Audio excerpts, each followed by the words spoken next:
मेरी तरफ से सबसे पहले यही तमाम ग्रुप का मेम्बरान बहुत बहुत थारों शुक्रिया अदा करूँ कि हमारा फ़र्ज़ बेचता हमने आपड़ो ऐसा कर और हमारा जो हम जो करन ते कासिर था वो तो हमने खुद आके करे हूँ मियाँ कासिम ज़ावी साहब को तहे दिल से शुक्रिया अदा करूँ।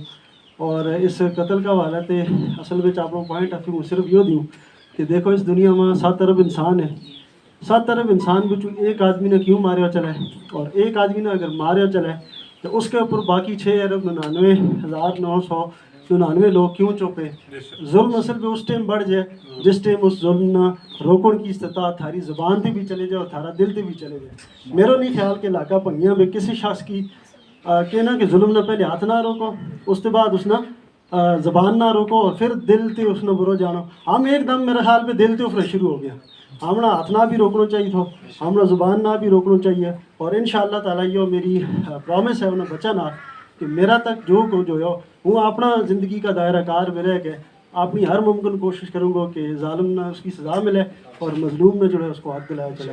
बहुत बहुत शुक्रिया।